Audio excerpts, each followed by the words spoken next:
नमस्कार. मनोसंतुलन उपक्रमामध्ये आपलं सर्वांचं स्वागत आहे.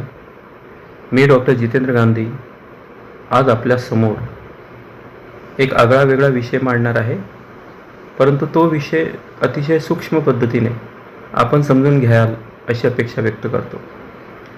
आजचा जो विचार आहे की जगामध्ये बहुतांश सर्वांनाच असं वाटतं की माझ्या मनावर नियंत्रण असावं. जगामध्ये प्रचंड संशोधन, जगामध्ये प्रचंड लिखाण, जगामध्ये प्रचंड संशोधन मनावर नियंत्रण कसं मिळवावं यावर होत आहे आणि होत राहील. आणि प्रत्येकाला असं वाटतं की माझ्या मनावर खरंच नियंत्रण असेल तर बरंच माझ्या आयुष्यातील घडामोडींना मला चांगल्या पद्धतीने वळण देता येईल, किंबहुना माझ्या जीवनाला एक व्यवस्थित आकार देण्यासाठी माझ्या मनावर नियंत्रण असावं. परंतु निष्कर्षाअंती, निरीक्षणाअंती हे बहुतांश असं लक्षात आलेलं आहे की मनावर नियंत्रण मिळवणं बऱ्याचदा अशक्यप्राय गोष्ट आहे.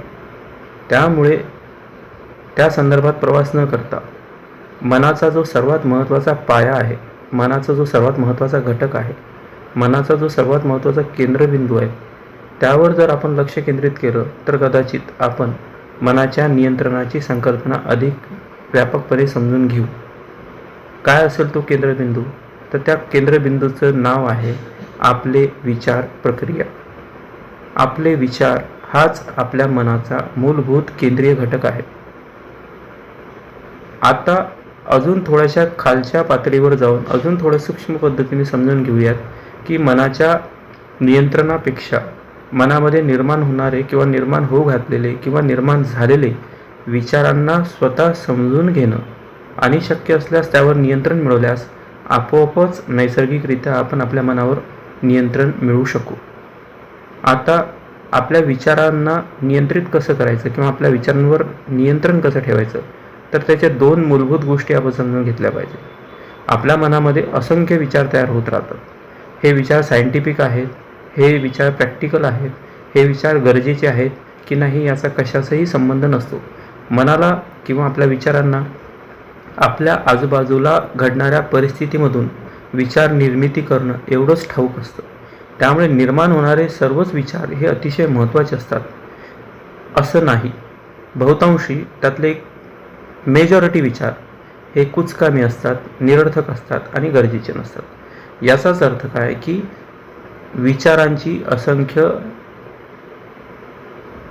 तयार होणारी साखळी ही प्रचंड असल्यामुळे ती कुठेतरी तोडणं महत्त्वाचं आहे.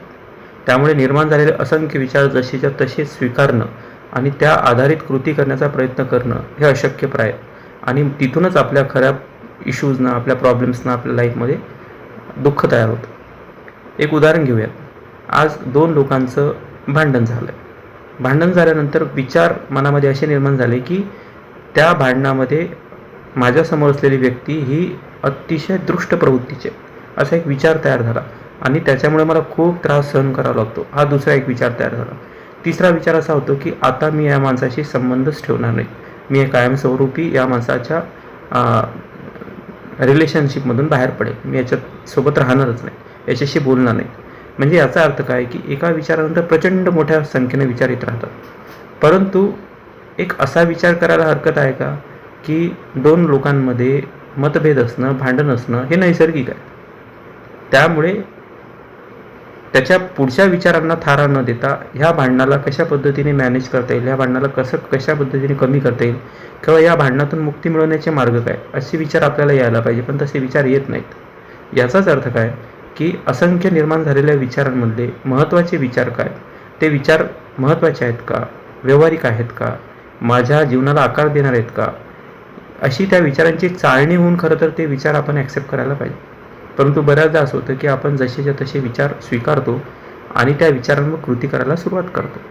आणि म्हणून सर्वात पहिली चाळणी आहे की विचारांवर काम करावं लागेल, विचारांची चाळणी तयार करावी लागेल. आणि दुसरा महत्त्वाचा घटक, जे अतिशय महत्त्वाचे विचार माझ्याजवळ शिल्लक राहतील त्यावर माझा विश्वास असायला पाहिजे, त्यानुसारच मी काम करेल अशी आपली मनाची मुख्य आणि कठोर भूमिका व्हायला पाहिजे.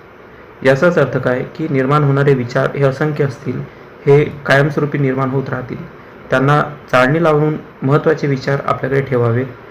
जे विचार आपल्याकडे राहतील त्याच्यावर अंमलबजावणी करण्याची क्षमता आपल्यामध्ये निर्माण होणं गरजेचे आहे.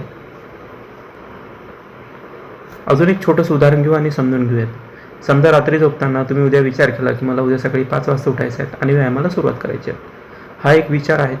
परंतु या विचारामध्ये जेव्हा आपण सकाळी उठायला सुरुवात करतो तेव्हा असं लक्षात येतं की आता आपल्याला आळस आलेला आहे आणि उठावंसं वाटत नाही. हा पण आपलाच विचार, रात्री केलेला पण आपलाच विचार आणि सकाळी 5 वाजता उठताना सुद्धा आपला विचार येतो की नाही, मला उठावंसं वाटत नाही. याचा अर्थ या 2 विचारापैकी एका विचाराची निवड तुम्हाला करावी लागेल. जर तुम्ही असा विचार केला की नाही, आता मी खूप दमलोय, थकलोय, मी उठू शकत नाही, तर तुम्ही कदाचित उठणारच नाहीत. पण दुसऱ्या विचाराला जर तुम्ही निवड केली की नाही, रात्री झोपतानाच आपलं ठरलं होतं की 5 वाजता मला उठून मला व्यायाम करायचा आहे किंवा मला पुढची दिनचर्या करायची असेल, तुम्ही कुठल्या विचारांना समर्पित आहात यावरूनच तुमच्या मनाचं नियंत्रण साध्य केलं जाईल. तर तिसरी पायरी आपण शिकलो की आपण जो विचार फिक्स केला आहे, जो विचार ठरला, ज्याच्यावर निर्णय झाला, त्या विचारावर आपली पकड पण निर्माण व्हायला हवी. आणि त्याच्या पुढचा एक घटक जो आपण पुढच्या एपिसोडमध्ये सविस्तरपणे बोलूयात. परंतु मनाच्या नियंत्रणासाठी मूलभूत गरजेचा असलेला विचारांचा जो नियम आहे तो आपण फॉलो करायला पाहिजे. जर आपण आपल्या विचारांवर पकड बनवू शकलो तर मनावर नियंत्रण बनवणं सोपी पडेल. हा विचार आपल्याला कसा वाटला नक्की कळवा. Thank you so much. बन्या नाव.